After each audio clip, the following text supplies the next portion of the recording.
Salut à tous, bienvenue. Elle s'appelle Muriel Deré, elle est en Israël depuis 5 ans. Aujourd'hui, Rakezet Klita au sein du Keren à Yedidout. Elle va nous raconter son parcours d'Alia, ses motivations. On est parti. Ils ont relevé le défi de l'Alia. Alia Story, c'est vous, c'est nous. Alors, c'est pas 5, c'est 4. Bientôt 4. Bientôt 4 ans, ok. Alors, mais bon, la 5e année est en route. Elle s'appelle Muriel Deré. Même pas. Bon, vous entendez très mal, je sais pas pourquoi. Vous m'entendez bien ? Oui. Ah voilà, moi je t'entends mieux. Voilà. Donc bienvenue. Déjà, on va commencer normalement. Merci. Ça va ? Oui, ça va très bien. Bon. Alors, vous venez de la communauté de Boulogne et puis en juillet 2015, vous avez décidé avec votre petite famille de faire l'Alia. Alors, quelles ont été les raisons ? C'est toujours la question que je pose, que vous étiez a priori bien installé, vous faisiez du coaching pour adolescents, c'est-à-dire que pour les aider à trouver leur voie au niveau des études, voilà. Vous leur proposiez des parcours différents. Votre mari était bijoutier. Exact. Donc, ça allait bien. Oui, ça allait bien. Ça allait bien à la maison, ça allait bien. Dehors, moins bien. C'est quand même l'année où il y a eu des événements difficiles. C'est-à-dire il y a eu Hyper Cacher en janvier. Bon, voilà. Mais bien avant, déjà, on se rendait compte que c'était difficile de vivre en France en tant que juif. Ça a été un souhait, ça a toujours été un souhait de venir en Israël avec mon mari.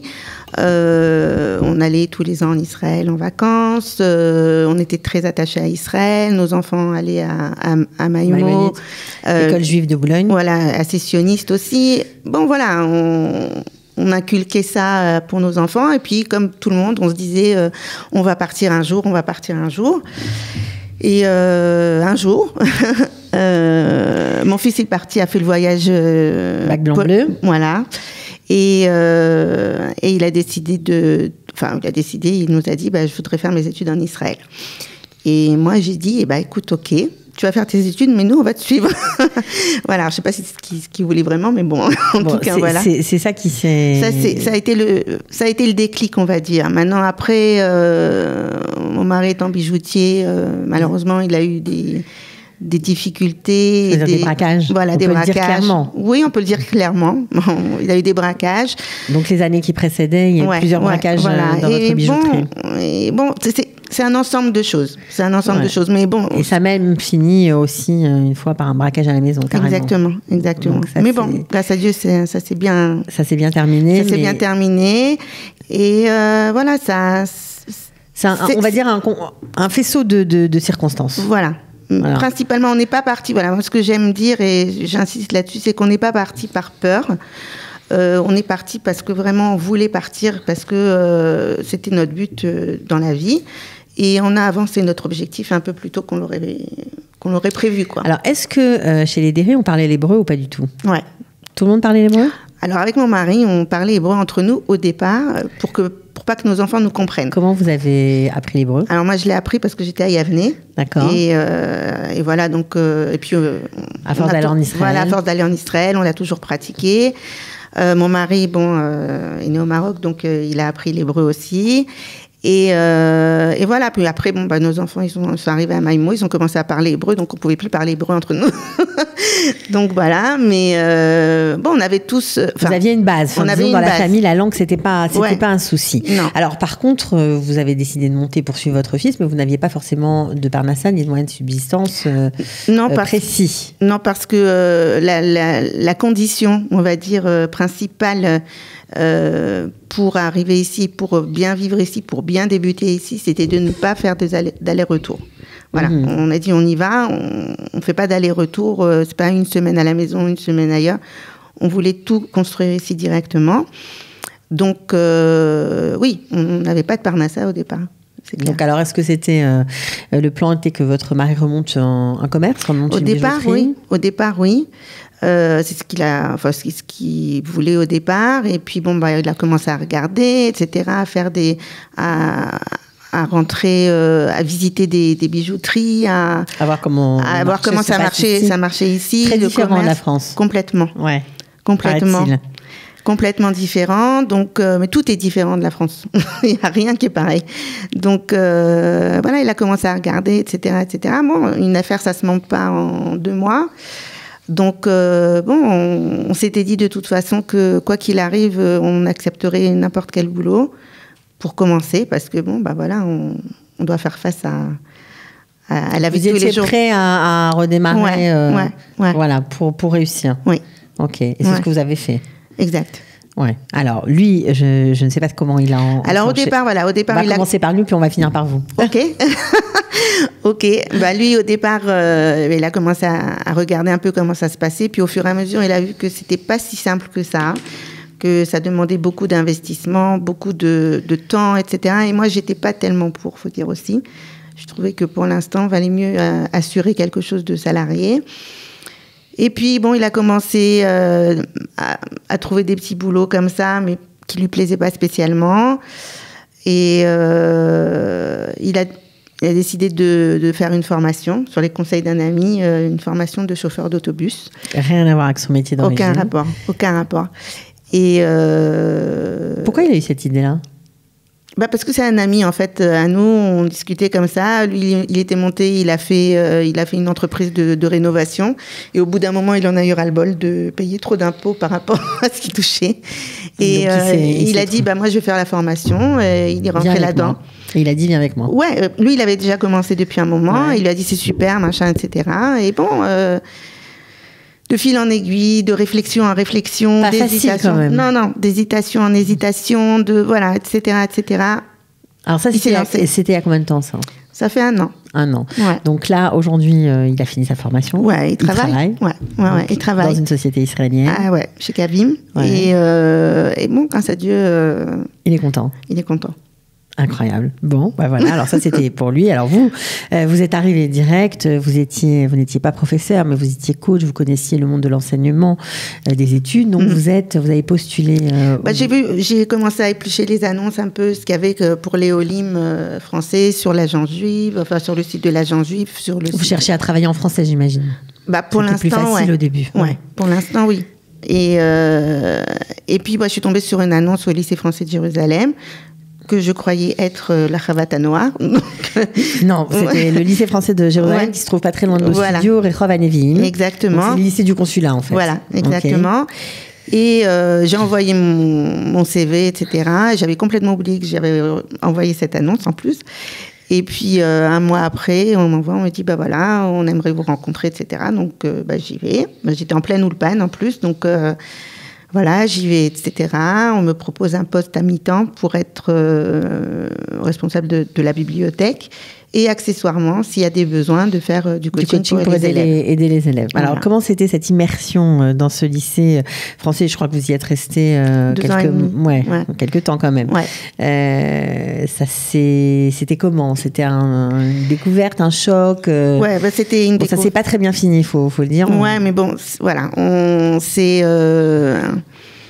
ça a été une découverte parce que j'ai rencontré plein de professeurs qui étaient juifs, francophones mais juifs, et qui m'ont ouvert des portes, etc. à l'extérieur, parce que moi, comme c'était 3 jours par semaine, je voulais absolument continuer mon coaching en privé. Donc ça vous a fait des connexions dans un premier temps. Ça m'a permis d'avoir pas mal de connexions. À côté de ça, un choc aussi parce que la population n'était pas celle que j'attendais. Donc ça a été un peu difficile. Ce sont les élèves, les enfants des diplomates. Il y a aussi des Palestiniens qui sont scolarisés. Il y a un peu tout, quoi. Ouais, c'est pas forcément des Juifs israéliens. Il n'y en a pas beaucoup. Ouais, il n'y en a pas beaucoup. Il n'y en a pas du tout même. Voilà. Donc voilà, ça a été un choc de rentrer dans un système que j'avais un peu fui en France, mais bon. Voilà, et puis, mais il fallait travailler parce que c'était nécessaire. Alors, la fin du contrat, on peut en parler ou pas ? Parce que ça, c'est pas trop, un petit peu. Ouais, enfin bon. Juste pour finir, vous avez posté une vidéo sur votre compte Facebook, la fameuse petite Tamimi qui giflait un soldat, et apparemment, ça n'a pas plu à votre direction. Non, ça n'a pas plu, et donc du coup, on m'a demandé de ne plus revenir travailler. Du jour au lendemain. Oui. Et voilà. Donc après, s'est ensuivi tous Vous êtes défendue quand même. Oui, je me suis défendue. Je me suis défendue parce qu'on voulait vraiment me... Il n'y avait pas vraiment de motif de licenciement, en fait. Ça plaisait pas. Je peux comprendre que ça plaise pas. Parce que dans l'endroit où j'étais, ça plaisait pas. Mais bon, en même temps, il n'y avait pas de motif de licenciement légal, on va dire. Donc, ça a été des négociations, des discussions et plus pendant à peu près 6 mois.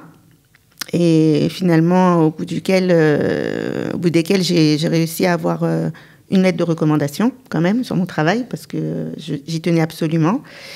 Et voilà. Et puis vous avez pu voler de vos propres ailes. Donc exact. Vous avez continué, j'imagine, pendant ce temps, votre coaching. Voilà, vous avez monté une petite affaire. Voilà, parallèlement à ça, de toute façon, comme je travaillais que 3 jours par semaine et que j'adore le coaching, donc ça me manquait beaucoup. Donc j'ai monté ce qu'on appelle mon OSEC Patour, une auto-entreprise. J'ai commencé à démarcher tout ce qui pouvait parler français, tout ce qui pouvait s'intéresser aux jeunes, donc les mairies, tout, ouais. Les écoles, voilà. J'ai ouvert une page Facebook aussi. Et vous avez commencé à j'ai commencé à avoir mon premier client avec qui j'ai encore des contacts. Un petit jeune adorable. Alors, ce qui est génial avec vous, c'est que vous auriez pu, vu que vous aviez beaucoup d'expérience dans le domaine, vous arrêter là, mais non, vous avez voulu quand même vous perfectionner et surtout comprendre le système israélien. Vous êtes retourné tout simplement étudier à la fac à Bar-Ilan. Ouais. Ça, c'est sympathique parce que... Très sympathique. Ouais, mais c'est pas évident, tout le monde n'aurait pas fait cette démarche. En fait, quand on vient en Israël faire son alia, enfin, en tout cas pour mon mari et moi, en tout cas, c'était, et nos enfants évidemment, c'était de s'intégrer à 100%, c'est-à-dire s'intégrer à 100%, même si c'était pas tout de suite, mais à long terme, pouvoir travailler en hébreu, travailler dans le monde israélien, parce que bon, voilà, c'était pas le but de rester dans le côté français. Donc, j'ai commencé à faire des recherches pour voir comment je pouvais travailler en tant que coach. Et bon, comme dans tous les pays, en général, il y a un syndicat des coachs, etc. Donc, il faut appartenir pour être mieux reconnu, etc. Donc, les conditions, il faut avoir passé un diplôme dans une école qui est agréée par le syndicat des coachs, etc. Donc, bon... C'est ce que vous avez fait. Ouais, de recherche en recherche, etc., etc. Je suis arrivée à Bar-Ilan, où c'est le seul endroit où on m'a proposé de ne pas faire les 2 ans d'études pour être coach. Mais on a pris en compte vos heures. Voilà, on a pris en compte votre expérience. Voilà, mes heures et mon expérience. Et on m'a demandé de passer un examen écrit plus une année de pratique. Ouais, de pratique. Donc vous avez adoré? J'ai adoré parce que j'ai fait 2 choses en même temps. J'ai fait cette année universitaire. Et en même temps, j'ai rajouté une spécialisation sur tout ce qui est prise en charge et coaching des enfants et des adultes qui ont des troubles de l'attention et hyperactifs. Voilà. Donc, au début, c'était très difficile parce qu'en fait, on m'a donné 2 grosses reverrettes, 2 gros cahiers. Ouais, en hébreu, on m'a dit, voilà, faut que tu connaisses ça. J'ai dit OK, ça allait pas être simple. Ouais, vous vous êtes accroché? Ouais, parce qu'au début, je prenais 3 heures pour lire une page et la comprendre. Et bon, au fur et à mesure, ça va mieux. Non, mais c'est important de le dire parce qu'on a l'impression que c'est impossible, infaisable. Non, c'est pas impossible. Faut s'accrocher. Faut beaucoup s'accrocher et il faut, je pense que le principe, alors c'est la coach aussi qui parle en même temps, mais c'est de se dire, voilà, quel objectif je veux atteindre et ne pas lâcher ça. Et moi, je pense qu'en Israël, l'avenir appartient aux personnes qui ne lâchent pas. Personne ne lâche ici. Et je pense que voilà, le secret, c'est ça, c'est pas lâcher. Se fixer un objectif. Se fixer un objectif et ne pas lâcher parce que je pense qu'en Israël, tout est possible, honnêtement, par rapport à la France.